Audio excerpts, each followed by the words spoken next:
Good morning, it's British Cook. Can you hear the cockerels? Look at that for a sunrise. I've got a bit of a cold.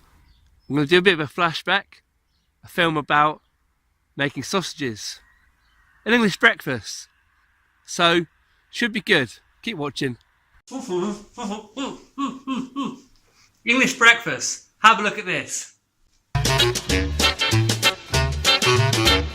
It's a fry up, English fry up. The pan's hot, the oil's hot. All we're going to do, pretty simple, is grab a piece of bacon and chuck that in the frying pan. Listen to that sizzle. And chuck a sausage in too. But that's not actually the way I'm going to do a fry up with you today. I'm doing something completely different. So keep watching and find out how you can make something so tasty that everyone loves it. So this is the traditional way to do a fry up. Quite often I do this if I'm in a rush. To be honest with you, it does taste very much a greaso. Also, traditionally not everything would have been fried. The fry up came as a convenience food, serve quick food, they wanted to cook quickly, and the quickest way to cook things generally is frying. Let me show you something different. So you're probably sat there thinking, what's this guy doing? Why isn't he just frying it? Well, because anyone can show you how to throw things in the frying pan. And that's not what I'm trying to do. I'm trying to show you the best way you can cook this for friends, family, and make it all come together in a really tasty way. So we've got some delicious bacon there. It's a little bit different to European or American bacon. It is a full slice of bacon, and that's how we like it. Delicious beefsteak tomato, lovely and red. We've got some lovely looking black pudding and some mushrooms, some eggs, sausages, they're honey roast sausages, should be quite nice, and baked beans. Beans. Branston baked beans, Heinz baked beans. Both big brands. Which one am I going to use? This is the old school, this is the new school. Keep watching, find out. So another reason why I don't always fry my breakfast is because sometimes I'm cooking for a few different people. So if you can imagine trying to do a fried breakfast for 4 people or 6 people, you can't fit it all in the frying pans. It becomes an absolute nightmare. So this is a really easy way to plan ahead and get everything in separately and just cook it at the end. Make it look just like a pro.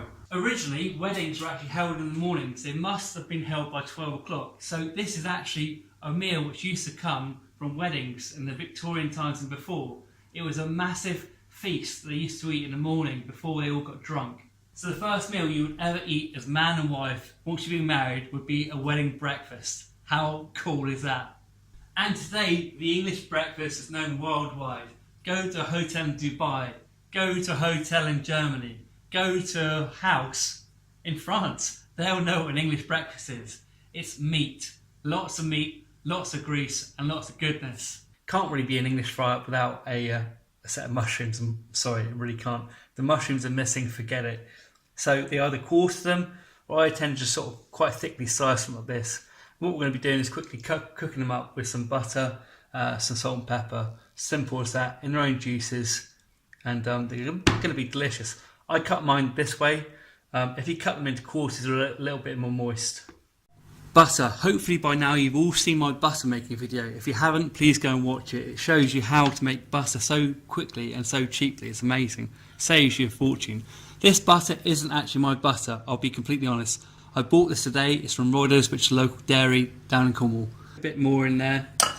So you've got a nice, good bit of butter. Salted or unsalted is up to you, but just take that into account when you season it. Cool, blimey, Gov. There's not mushroom in there, is there? Quick sprinkle of seasoning on top. Now chuck it on the hob. Tomato. This is a nice big red beefsteak tomato. And what we're going to be doing is cutting this in half and grilling that one until it's really soft, tender, and a little bit crispy on top. Should be really tasty. Look at that. It's going to be nice and juicy. Okay, as I said, I'm going to bake the sausages, which may be a little bit controversial, but it's definitely the best way to do them. Find an older pan, put a grill or a rack over it and put the sausages on top so all the fat goes in the bottom there. Don't use your best pan for this, it's not worth it. So these are going to go into the oven at 160 degrees Celsius for around about 30-35 minutes. And that will give them the perfect sort of time to go lovely, juicy and crispy. I'm about to secretly select which one of these two baked beans I'm going to use. What's your favourite? Do you like the old school or the new school? Heinz or Branston? Comment below. Beautiful, beautiful baked beans. It's the moment of truth. You're going to find out which baked beans I did use. Branston. So while that's all cooking away there, what I want to do is just go through a couple of different things. This is often known as an English breakfast or a fry-up. You also have a Welsh breakfast, a Scottish breakfast and a Cornish breakfast. The Cornish breakfast has a kind of white sort of hog's pudding they normally put with it. The Scottish breakfast has a kind of potato type scone. And I knew it, the Welsh breakfast has some kind of seaweed based bread with it. Alright, the sausages are in at 160 and all I'm going to be grilling is actually the bacon and tomato. I think bacon grilled properly is absolutely mind-blowing. I'm a bacon addict in fact. Also the tomatoes are really good grilled. I put tinfoil underneath just to keep them in one place and actually to help a little bit with the cooking. You want to start the mushrooms off in a saucepan, quite a high heat, get it sizzling away, and then we'll just turn it down to a low simmer. For me, that's exactly how I like my mushrooms in an English breakfast. Any other time I'd probably think they're burnt, but with an English breakfast, this is exactly how I want them.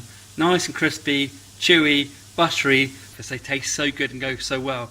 Slowly caramelised, not really caramelised, slowly cooked in butter with salt and pepper. Amazing. Now let's just have a quick look at these sausages. I pulled them straight out of the oven. They are literally smoking. You probably can't see it. They're made out of honey pork actually, funny enough. Nothing to do with me though. They're made out of honey. So when you bake them in the oven, they basically keep most of the juices. It's good to have a sausage with about 80% meat and a little bit of fat and a bit of rusk as well. I think they're the best sausages you can get when you've got a mixture of all three. With baked beans, you just want to gently heat them up. Frying pan's getting ready for the fried egg and the black pudding. Mushrooms are on hold at the back there. Looking good. Get the oil in your saucepan nice and hot and goes the black pudding. You need two really, don't you?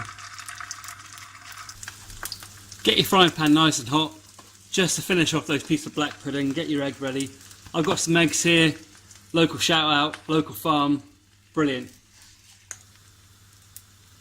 In goes the egg. Lovely, look at the colour of that. Tasty, sizzling bacon. Time to flip it over. Tomatoes looking okay. When it gets like this, just turn it over. I quickly flipped over the tomatoes and took the bacon off, just to finish them off. How does that look? Thickly butter your bread. I'm going to do something quite cool with this in a minute, so keep watching. Do you remember I said about buttering the bread? Well, this is why. Grab a piece of black pudding, grab the fried egg, it's quite hot, and pop it on top. Look at that, that's my English fried baked breakfast. Underneath here you've got the black pudding, nice yolk there, sausages, mushrooms, bacon, baked beans, tomato, black pudding. Oh, almost forgot. Just one more thing. Nice cup of tea. Lovely jubbly. So with a mushroom, that's a funny shaped mushroom, isn't it?